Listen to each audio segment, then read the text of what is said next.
good evening, and a very warm welcome to you. If this is your first time here, thank you for joining us, and if you enjoy what we do, a like and subscribe would mean the world to our channel.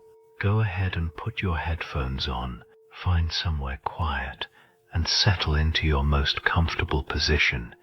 Trust me, you will thank yourself later. Welcome to the Sleep Channel, the place where we listen, we relax, and we simply sleep. As you let the weight of the day slowly fade away, allow your body to grow heavy.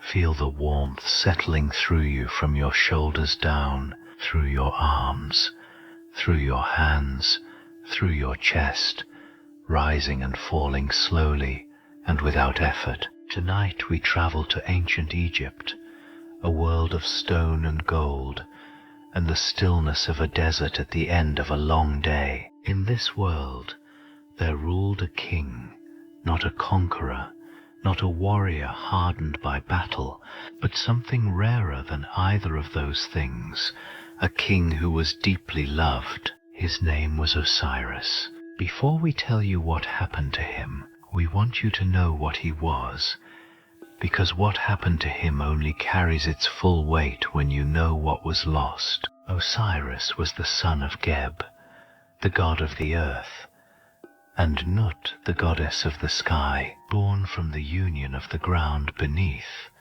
and the heavens above. Perhaps that is why everything about him felt rooted and vast, solid, and somehow infinite. He walked among his people, not as a distant figure of power, but as a gentle presence, a teacher, someone who understood that a kingdom grows from the ground up. He guided the people to farm, to build, to worship, to read the slow cycle of the Nile that made life in the desert possible. Under his rule, Egypt did not merely survive, it flourished, like a garden tended with steady care. Beside him stood Isis, his wife and his queen, a goddess of clear intelligence and quiet devotion, whose presence earned the respect of the other gods. Together they were what a world hopes for in its rulers: present, wise, devoted to the people and to one another. The people of Egypt felt it. They knew, in the soft ways people recognized true care, that they were looked after rather than merely managed. There was a certain quality to life under Osiris and Isis that Egypt would long try to return to, warm, steady, and full of the calm that comes from knowing the one in charge truly cares for what is good. But not everyone felt that warmth. Osiris had a brother, Set, the god of chaos and the desert, and Set watched his brother rule the world with a feeling that had been growing inside him for a very long time. Not grief, not pain exactly, but something closer to a fire that has been burning in a closed room, getting hotter and more airless with every passing year, until the room can no longer contain it. Set was not an evil god, in the way that evil is sometimes imagined, sudden and obvious and easy to identify. He was something more complicated than that. He was a god who had looked at the world and decided that it owed him something it had not given him, and who had spent years watching his brother receive everything he believed should have been his: the throne, the love of the people, the devotion of Isis, the particular quality of being at the center of things, of mattering, of being the one that the world turned toward. Set had none of that. He ruled the desert, vast and hot and indifferent, a kingdom that sustained nothing and welcomed no one, and every year that Osiris ruled wisely and well was another year that the fire in Set's closed room burned hotter. He began to make a plan, not quickly, not carelessly.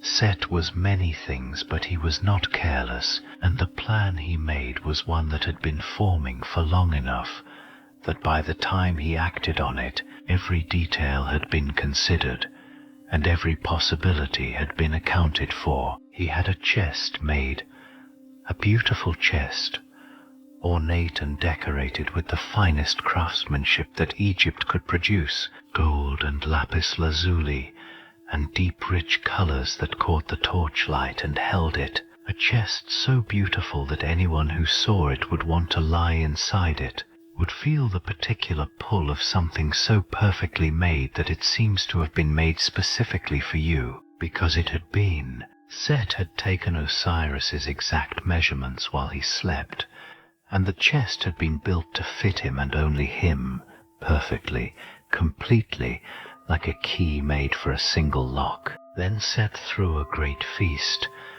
and he invited everyone, the gods and the nobles and the people of the court, a celebration so generous and so warm that no one who received the invitation thought to question it, least of all Osiris, who believed, as genuinely good people often do, that the warmth others show them is as real as their own. The feast was everything Set had promised. Food and wine and music and laughter, a particular atmosphere of an evening that feels like it could go on forever. And at some point during the celebration, Set brought out the chest.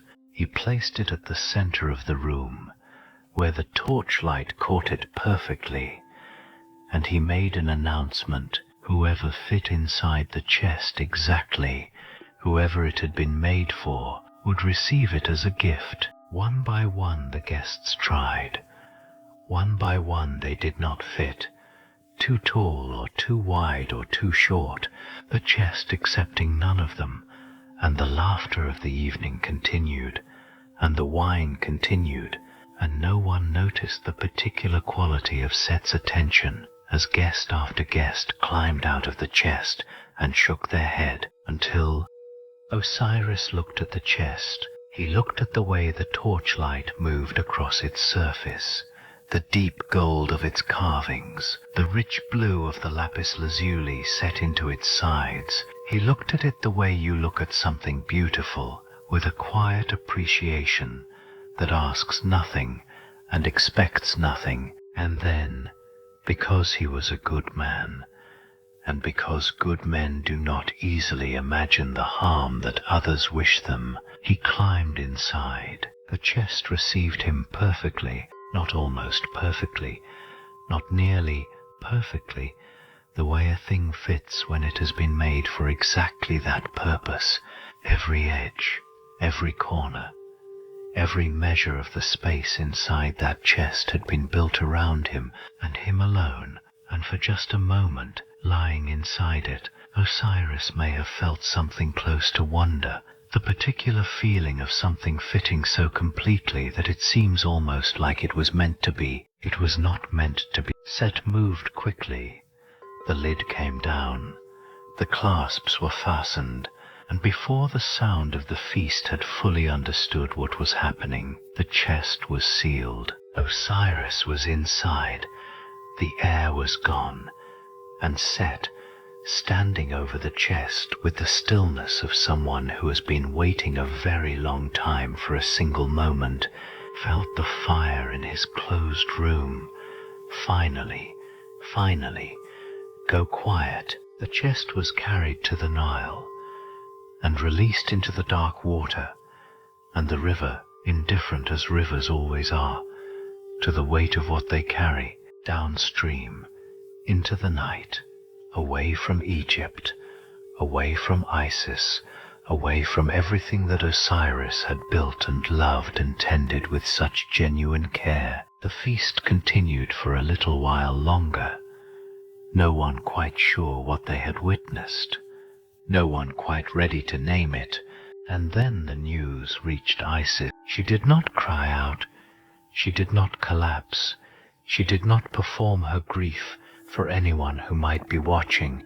She simply went still, the particular stillness of someone whose world has just shifted so completely beneath them that movement no longer makes immediate sense. She stood in that stillness for a long moment, and then, with the quiet and absolute certainty of someone who has already decided what comes next, she began to search. Isis walked out into the world with nothing but her devotion and her grief. She did not know where the river had taken him. She did not know how far the current had carried the chest, or where it had finally come to rest. She knew only that Osiris was somewhere, and somewhere, however distant, however unreachable it might seem, was a place a person could walk to if they were willing, and Isis was willing. She asked everyone she passed, the people along the riverbanks, the fishermen who knew the Nile's currents the way they knew their own hands, the children playing at the water's edge, who sometimes noticed things that grown people walk past without seeing. No one knew, or if they knew, they did not say, but the children told her something. They had seen a chest, drifting downstream on the dark water, moving with the slow certainty of something that had been released and had found its direction. They told her which way the current ran, and Isis followed it. Days passed, then more days. The desert stretched around her as she moved, vast and warm, and entirely indifferent to what she was carrying inside her. The grief that had settled into her like something permanent, like something that had always been there and had only now made itself known. She kept walking. The chest had travelled far, carried by the Nile out of Egypt entirely, across the sea to the shores of a distant land called Byblos, and when it arrived there, something quiet and extraordinary had happened. A great tree had grown up around it, slowly, gently, the way nature sometimes moves to protect what it recognizes as sacred. The tree had grown so large and so beautiful that the king of Byblos had ordered it cut down and used as a pillar in his palace, and so Osiris lay inside his chest, inside a pillar, inside a palace, in a land far from home, held by a tree that had grown around him, the way love grows around something it cannot bear to leave. Isis arrived in Byblos. She did not announce herself. She did not arrive with the authority of a queen or the power of a goddess. She sat quietly near the palace gates, a woman resting by the road, and she waited, the particular patience of someone who has already come so far that a little more time costs nothing. The queen's servants passed her on their way to the well, and Isis, gently, without urgency, began to speak with them. Her voice was warm and her manner was quiet, and there was something about her presence that made the servants linger longer than they had intended, something that made them feel, without quite knowing why, that they wanted to stay near her a little longer. They told the queen about the strange woman by the gate, and the queen, curious, invited her inside. Isis became a nurse to the queen's young son, moving through the palace quietly, tending to the child with the particular gentleness of someone who understands what it means to care for something precious. And all the while, she knew, somewhere in the walls of this palace, in a pillar holding up the roof above her head, Osiris was waiting. She could feel him, the way you sometimes feel the presence of something important before you can see it, a warmth in the air, a particular quality of stillness in one corner of a room. She waited, and she tended the child, and she planned. One night, the queen woke to something she had not expected. She followed the sound of movement through the quiet palace, past the sleeping servants, past the darkened rooms, until she reached the hall where the great pillar stood, and what she found there stopped her completely. Isis was holding her son, but the child was surrounded by fire, not burning, not harmed, simply surrounded, the flames moving around him slowly and gently. the way water moves around a stone in a shallow river, calm and without malice. And in the middle of it all, the child was sleeping, his face completely peaceful, his breathing slow and deep. Isis turned at the sound of the queen's cry. The fire went out. She stood in the sudden darkness of the hall, the pillar rising beside her, and she let the stillness settle before she spoke. When she did, her voice was gentle. She explained what she had been doing. The fire was not a danger, it was a gift. She had been burning away the child's mortality, slowly, carefully, the way you remove something that was never meant to be there, a little more each night, until he would have been free of it entirely. The queen's fear had ended. Isis did not show her grief at this.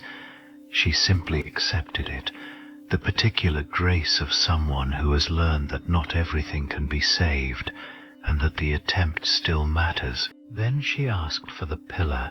The king and queen, understanding now something of who stood before them, did not refuse. The pillar was brought down carefully and opened, and there was the chest, just as it had been, just as Set had sealed it on the night of the feast that had changed everything. Isis knelt beside it for a long time. She did not open it immediately. She simply rested her hands on its surface, feeling the gold of its carvings beneath her palms, the particular warmth that old metal holds, and she allowed herself, just for a moment, the grief she had been carrying, without setting down since the night she first heard the news. It moved through her quietly, the way deep feeling always moves through people who have been holding it for a long time. Not violently, not with noise, simply, thoroughly, like water finally finding the cracks it has been searching for. Then she composed herself, and she opened the chest, and she looked at her husband's face for the first time since the night of the feast. He was exactly as she remembered, unchanged. The river had not touched him. The tree had not changed him.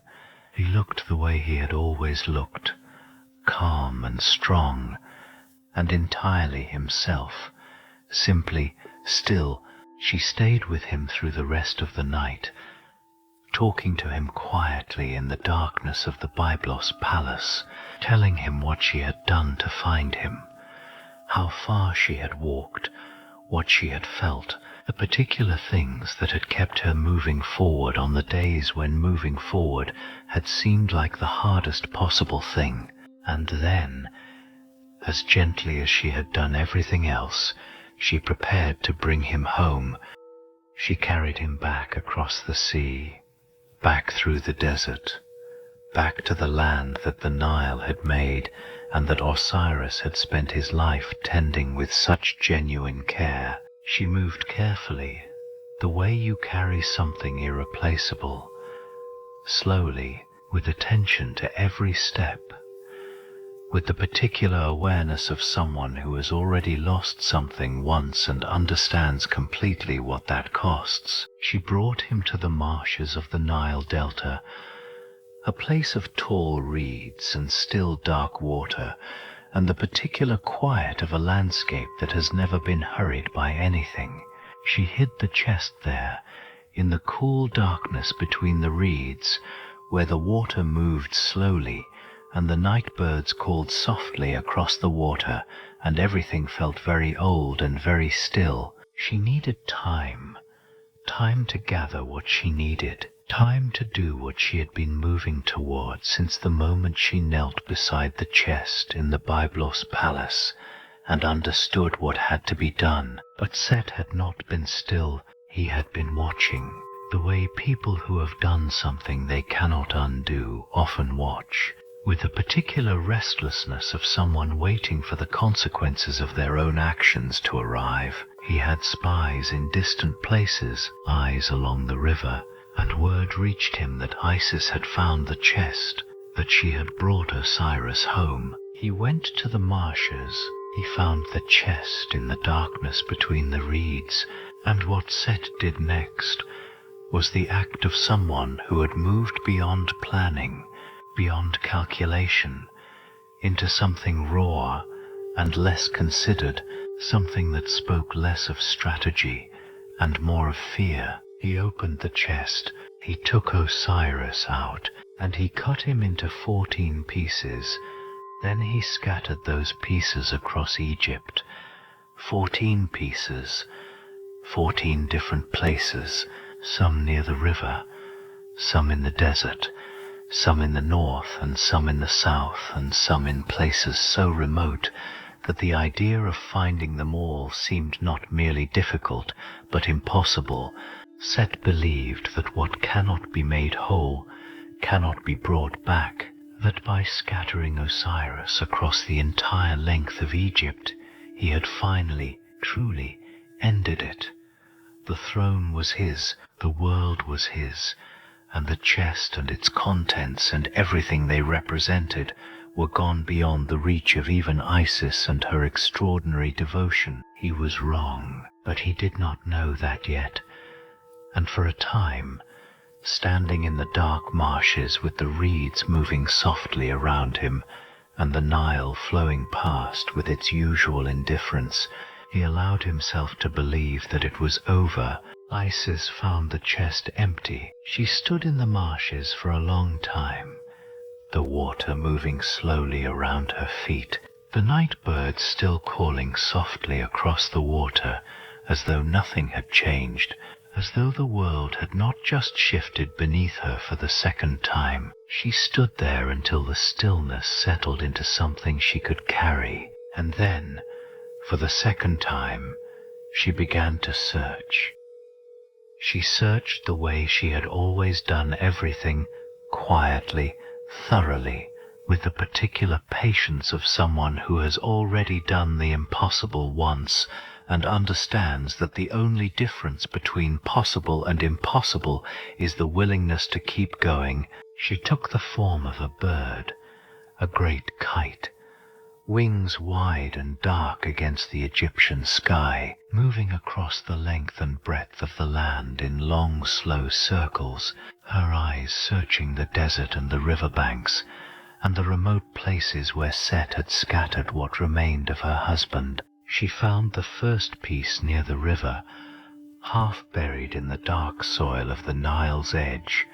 She found the second in the desert, lying in the open sand as though it had simply been left there. She found others in the marshes, in the fields, in places so distant from each other that the journey between them took days, one by one, piece by piece, with the same steady, unhurried certainty she had carried across the sea to Byblos and back. Isis gathered her husband home. 13 pieces. She found 13 of the 14 pieces that Set had scattered across Egypt, and for each one she found, she wrapped it carefully, tended to it with the same attention she had given to everything in this long and exhausting search, the same quiet devotion that had brought her this far, and showed no signs of leaving her now. At the 14th piece, the last piece, was gone. The Nile had taken it, carried it away in its dark water, to somewhere that even Isis, with all her power and all her patience, could not reach, and she stood at the river's edge for a long time, feeling the particular weight of something that cannot be recovered, the particular grief of a search that has been so thorough, so complete, and has still come up one piece short. She made the 14th piece herself, from what she had, from her power and her grief and her absolute refusal to accept that love could be defeated by something as simple as a river's indifference. She shaped what was missing, and she brought it to the others, and she laid all 14 pieces out together on the banks of the Nile. Then she began. What Isis did next had never been done before in any world. She had no guide, no precedent, no one who had walked this path before her and left markers to follow. She had only her knowledge, her power, and the particular kind of love that does not ask whether something is possible before attempting it. She worked through the night, the Nile moving quietly beside her, the stars holding their positions above, the desert stretching dark and still in every direction, and slowly, with a care and an intention that matched everything she had done from the very beginning, she reassembled her husband, piece by piece, the way you put back together something that matters, not quickly, not carelessly, but with attention to every part, with the understanding that each piece is as important as the whole, and that the whole cannot exist without every single one of them. The night was long, and very quiet, and entirely hers. As the first pale light of morning began to soften the darkness above the desert, something changed on the banks of the Nile.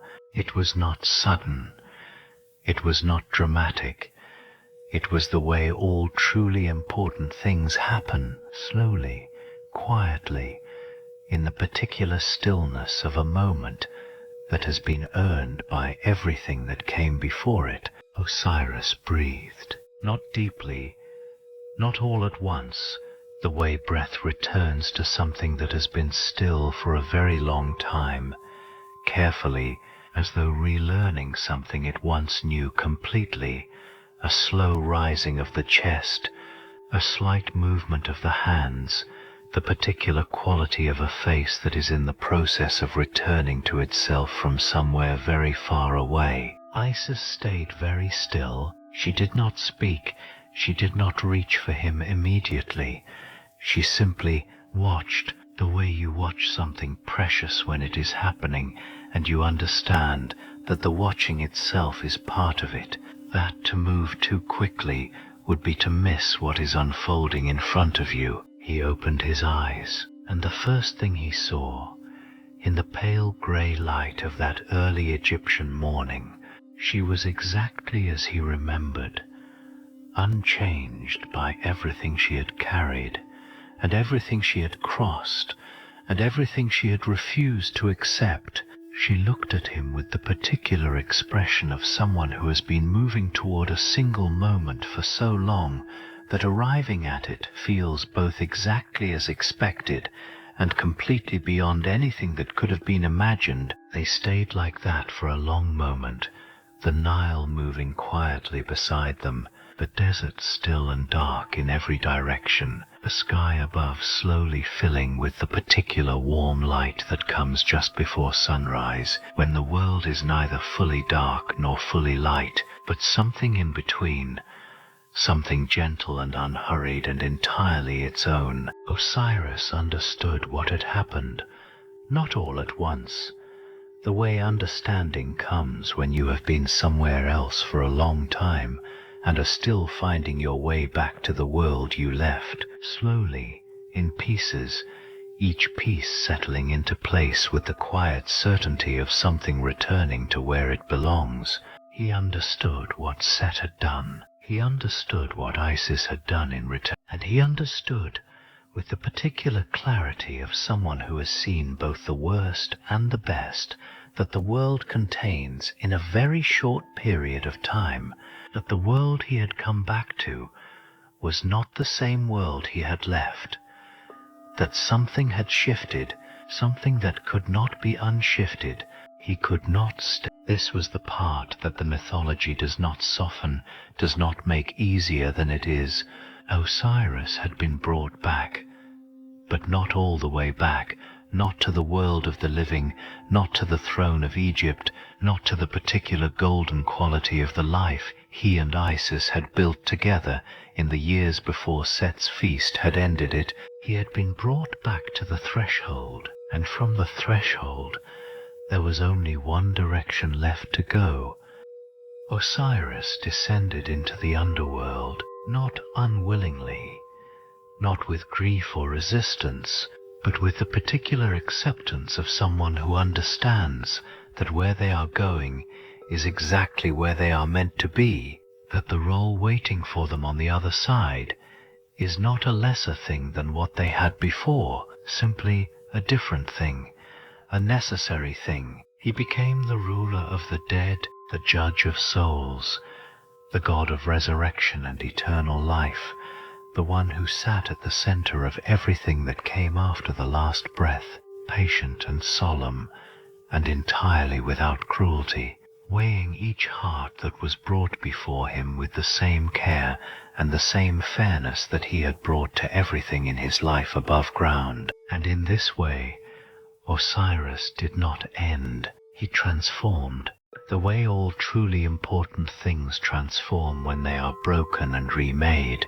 into something that carries the shape of what they were before, but holds something new inside it, something that only becomes possible through the breaking, through the scattering, through the long and exhausting search across the whole length of a country by someone who refused to accept that love had a boundary it could not cross. Isis watched him go.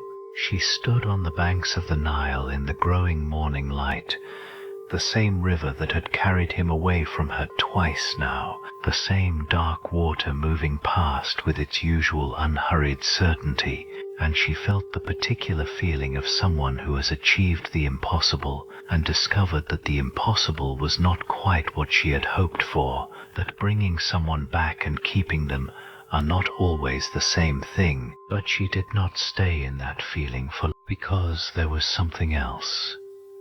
Something that had come from the brief time Osiris had spent on the threshold between the world of the living and the world of the dead, something small and new and entirely dependent on her now. She was carrying a child, the son of Osiris, conceived in that quiet time on the banks of the Nile before the morning came, and the understanding settled, and the direction became clear, a child who carried his father's nature inside him, who had been given, before Osiris descended, everything that Osiris wanted to pass on. His name would be Horus, and from the moment Isis understood that he was coming, everything she had been holding, all the grief and the exhaustion and the particular weight of someone who has been strong for so long that they have forgotten what it felt like not to have to be shifted into something new, something with a direction. She retreated into the marshes of the Nile Delta, the same quiet place of tall reeds and still dark water where she had hidden the chest when she first brought Osiris home. She went there now to hide something far more precious, to protect what remained of everything she and Osiris had been to each other, to raise the child who would one day finish what his father had started, in the marshes, in the quiet, in the particular stillness of a place that the world had not yet found a reason to disturb. Isis waited and tended, and kept her son safe from the reach of Set, who was still out there, still on the throne that did not belong to him, still watching the horizon with the restlessness of someone who knows that what they have taken has not yet finished with them. Horus grew up in the marshes, quietly, carefully, under the watchful presence of his mother, who had crossed the world twice and reassembled the impossible, and refused at every turn to accept that love had limits it could not exceed. He grew up knowing who he was, what had been taken from his father, what the throne of Egypt was waiting for, and what his arrival in the world meant for the long unfinished story that Set had started on the night of the feast. He was not raised on anger. Isis was too wise for that. She understood that a child raised on anger becomes someone who is useful for a single purpose and nothing else, and Horus was meant for more than a single purpose. He was meant to be a king, the way his father had been a king, not a conqueror, not someone hardened by the particular bitterness of a wound that has never been allowed to heal, but someone patient and grounded, and entirely sure of who he was and what he was for. He grew into exactly that. When the time came, Horus stepped out of the marshes and into the world, and what followed was long and difficult. and full of the particular exhaustion of a struggle that has been a long time coming and does not resolve itself quickly or easily. There were battles and negotiations and moments where the outcome was far from certain.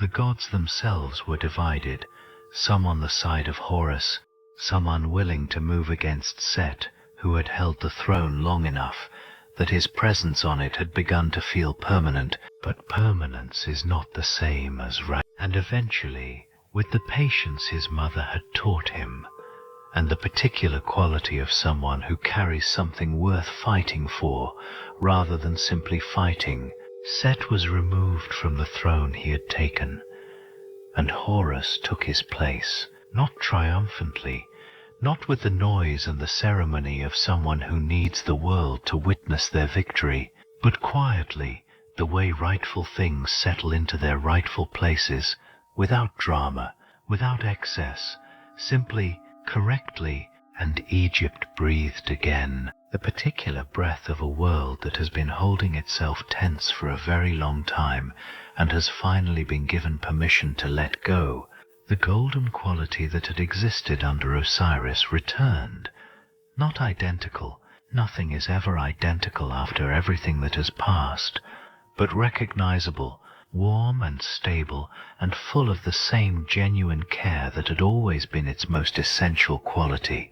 And somewhere beneath the earth, in the vast and solemn kingdom where the dead live out their eternity, Osiris sat on his throne of the underworld, patient and present and entirely himself, weighing each heart that was brought before him with the same fairness he had always carried, ruling the world below the way Horus ruled the world above. 2 thrones, 2 kingdoms, father and son, separated by the distance between the living and the dead, but connected by something that distance has never once been able to touch. The Egyptians understood this story as more than a story. They understood it as a truth about the world, that what is lost is not always gone, that love patient enough and devoted enough and willing enough to keep searching finds what it is looking for, that the people we lose do not simply disappear into nothing. They go somewhere, they become something, they take on a different form in a different place, and they carry with them everything that made them who they were. That is what Osiris carried into the underworld, and that is what Isis gave him by refusing to stop. Let that thought settle now, as the story finds its quiet ending, as the Nile moves slowly through the dark Egyptian night, the way it has always moved, indifferent and ancient and entirely without hurry, as the desert stretches wide and still in every direction, and the stars above Egypt hold their positions in the sky, the way they have held them for thousands of years, watching over everything below, with the particular patience of things that have seen it all before and are still here. You do not need to hold on to anything tonight. Whatever you are carrying, you can set it down, the way Isis finally set down her grief on the banks of the Nile when the morning came, and Osiris opened his eyes, not because the carrying was over, but because the moment called for stillness instead. Let your body grow heavy. Let your breathing slow. Let the darkness around you become something gentle and familiar rather than something restless. You are safe here. The night is long and quiet and entirely yours. We will see you in the next story. Good night.